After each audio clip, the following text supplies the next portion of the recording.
नमस्कार भक्तों, आज मैं आपको महाकुंभ की परम आनंदमयी कथा सुनाने जा रहा हूँ। भक्तों, बताया जाता है कि 12 वर्ष में कुंभ होता है। 4 कुंभ पृथ्वी पर और 8 कुंभ देवलोक में होते हैं। भक्तों, प्रयागराज तीर्थ संसार में सर्वश्रेष्ठ तीर्थ स्थल माना जाता है। दुनिया भर से तमाम साधु संत यहाँ आकर स्नान कर पुण्य प्राप्त करते हैं, हवन, यज्ञ, दान और जप करते हैं। तो आइए भक्तों, कुंभ के पावन कथा का प्रारंभ करते हैं। प्रेम से बोलिए गंगा मैया की। हम महाकुंभ प्रयागराज की कथा सुनाते हैं, पावन कथा सुनाते हैं। महाकुंभ शाही स्नान की महिमा गाते हैं, हम कथा सुनाते हैं। चलो दान पुण्य और हवन यज्ञ हम भी करवाते हैं, पापों से मुक्ति पाते हैं। संगम तट से स्नान का हम भी लाभ उठाते हैं, चलो डुबकी लगाते हैं।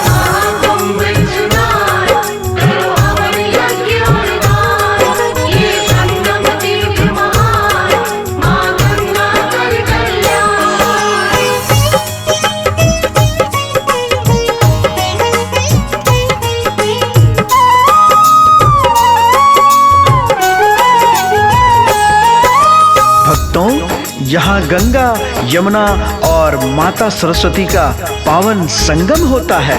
यहाँ नागा साधु और औघड़ शाही स्नान को आते हैं और उनके पावन चरणों से प्रयागराज की भूमि और भी पावन हो जाती है। हाथी, घोड़े, ऊंटों पर इनकी मनमोहक सवारियां इस तीर्थ को और भी भव्य और आकर्षक बना देती हैं। जय गंगा मैया। शाही स्नान को संतों की यहाँ लगी है लंबी कतार। संगम तट पे नागा साधु कर रहे जय जयकार। संक्रांति की पावन बेला में डुबकी सभी लगाए।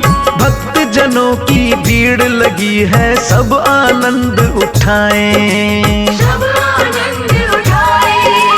तीर्थराज प्रयाग कुंभ तो सबके पाप मिटाए।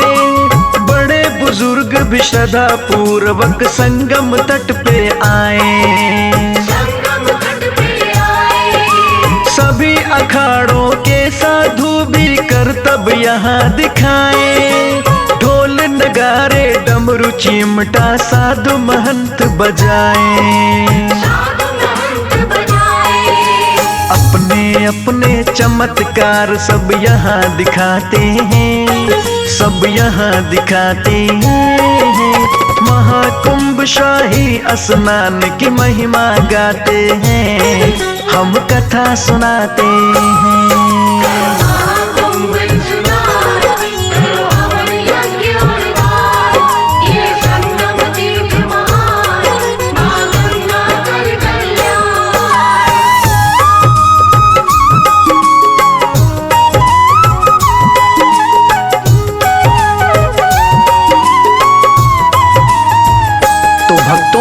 जैसे भारत विश्व की आत्मा है, वैसे ही तीर्थराज प्रयाग उसके प्राण हैं। जिस प्रकार सूर्य चंद्रमा ग्रहों में सर्वश्रेष्ठ है, इसी तरह तीर्थराज प्रयागराज भी सबसे श्रेष्ठ है। तो आइए अब हम आपको बताते हैं कि ये कुंभ पर्व क्यों मनाते हैं और इसके पीछे का इतिहास क्या है। आइए हम संक्षिप्त में बताते हैं। सागर मंथन की ये कथा है, सुनो लगा कर ध्यान। जो भी कथा सुनेगा प्रेम से हो जाए कल्याण। यहाँ ऋषि दुर्वासा जो एक बार क्रोध में आए, दिया श्राप सारे देवों को, इंद्र देव घबराए। ऋषि श्राप से देवता सारे पड़ गए थे कमजोर। दैत्यों के हमले से देवता भागे चारों ओर। के अत्याचार से देवता सब घबराए। इंद्र देव तब महाप्रभु विष्णु की शरण में आए।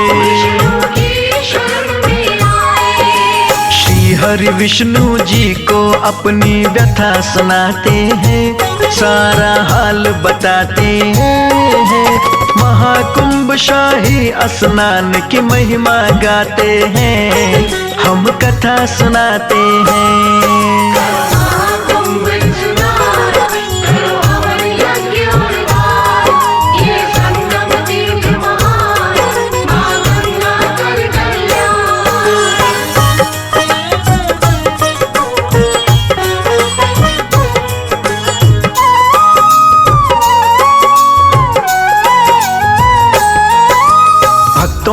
श्री हरि विष्णु जी ने सभी देवताओं को दानवों के संग मिलकर क्षीर सागर मंथन करके अमृत निकालने की सलाह बताई।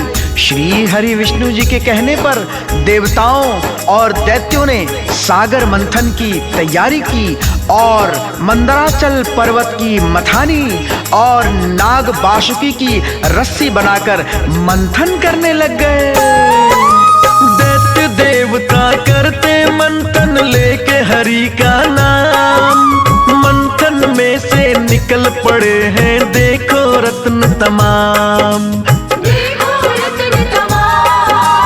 इन रत्नों में विष भी निकला, देवता हुए उदास। बड़ा भयानक विष कर देगा सृष्टि का भी विनाश। शिव जी ने फिर विष ये अपने कंठ में किए धारण, महादेव ने इस संकट का पल में किया निवारण। इन रत्नों में मूल्यवान अमृत है तुम्हें बताए, इस अमृत को जो भी पिए वो ही अमर हो जाए। अमृत पाने को देवता नीति बनाते हैं, रणनीति बनाते हैं। महाकुंभ शाही स्नान की महिमा गाते हैं, हम कथा सुनाते हैं।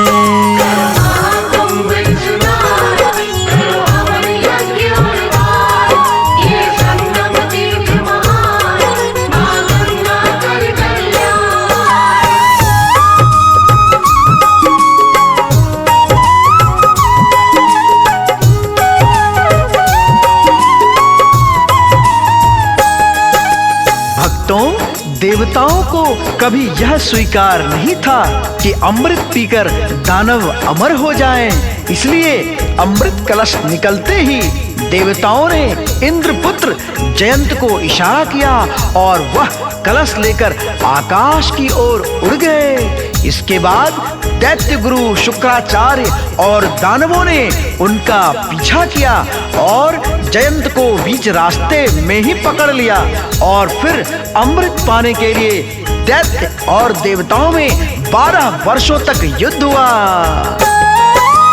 12 साल तक युद्ध हुआ दोनों में तुम्हें बताएं।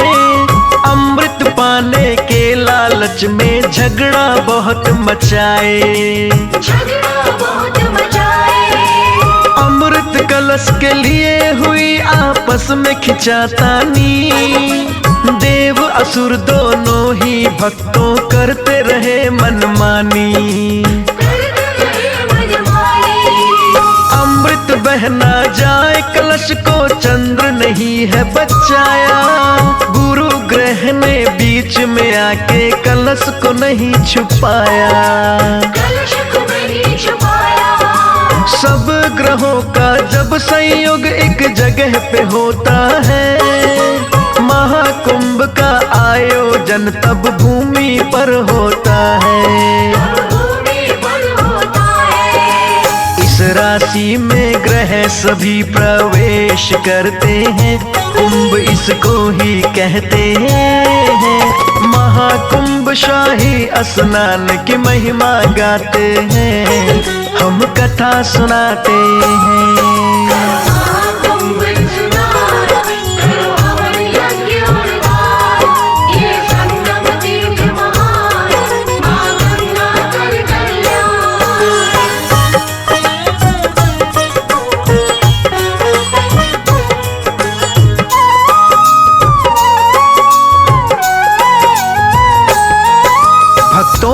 देवता और असुर अमृत कलश के लिए आपस में झगड़ा करने लग गए। तब श्री हरि विष्णु जी ने मोहिनी रूप धारण किया और अमृत को दैत्यों से दूर कर दिया, और इस प्रकार इस कलश को श्री हरि विष्णु ने अपने वाहन गरुड़ को दे दिया। तब दानवों ने गरुड़ जी से झगड़ा किया। छीना झपटी में कुछ अमृत की बूंदें प्रयागराज में, हरिद्वार में और उज्जैन में जा गिरी। तभी प्रत्येक 12 वर्षों में कुंभ के मेलों का आयोजन होता है। अमृत बूंदे गिरी जहां स्थान वो तुम्हें बताए, हरिद्वार प्रयागराज नासिक उज्जैन बताए।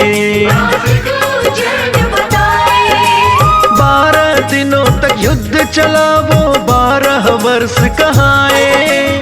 महाकुंभ का पर्व तभी 12 वर्षों में आए। चली आ रही परंपरा को सभी है आगे निभाए।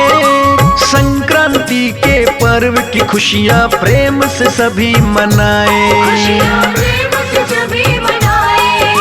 बूढ़े युवा नर और नारियां करे कुंभ स्नान, डुबकी लगा के सबके ही कष्टों का होए निदान। पंडे और पुजारी यहाँ पूजा करवाते हैं, विधि विधान कराते हैं। महाकुंभ शाही स्नान की महिमा गाते हैं, हम कथा सुनाते हैं।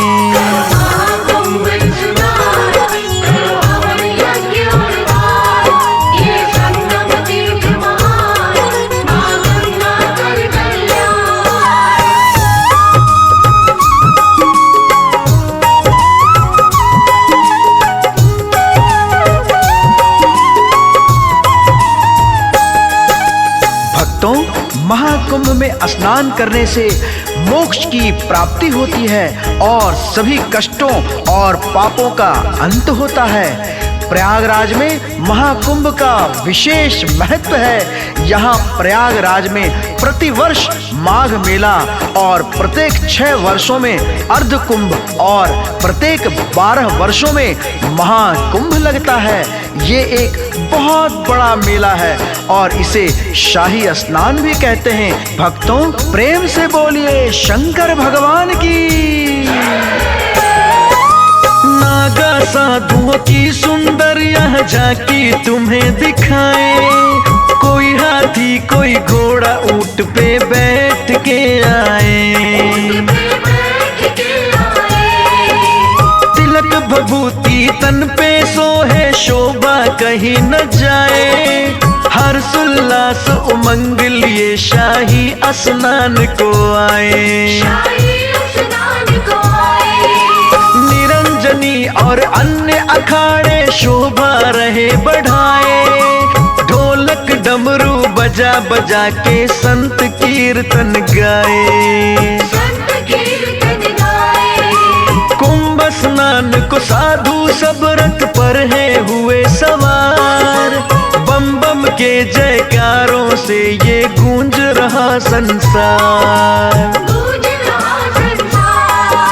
सभी का हम प्रयागराज में स्वागत करते हैं, सदा सम्मान करते हैं।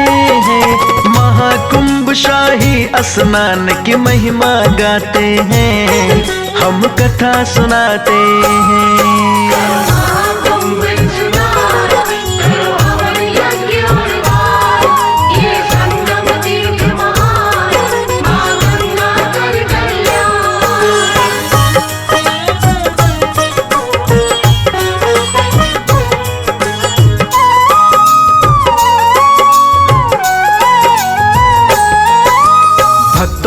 महाकुंभ में नागा साधु संतों की पेशवाई देखने के लायक होती है। भिन्न भिन्न अखाड़ों के संतों का यहाँ आगमन होता है और हर हर महादेव के नारे गूंज रहे होते हैं। सब शाही स्नान का आनंद लेते हैं। प्रशासन भी अपनी व्यवस्था बनाए हुए है। प्रयागराज की सारी सड़कें फूल पताका से सज गई हैं। कुंभ बड़ा ही पावन और अलबेला है। बोलिए शंकर भगवान की। महाकुंभ में सभी देवता स्वर्ग से उतर रहे हैं। ऐसा लगता है अमृत के बादल बरस रहे हैं। लाखों करोड़ों भक्त यहाँ पर करते हैं स्नान। ब्रह्मा विष्णु शिव जी सबको देते हैं वरदान। लंबी लंबी आयु के यहाँ साधु संत हैं आते। अपनी सिद्धि योग से सबको चमत्कार दिखलाते। कहे वैरागी महाकुंभ का पर्व बड़ा ही पावन।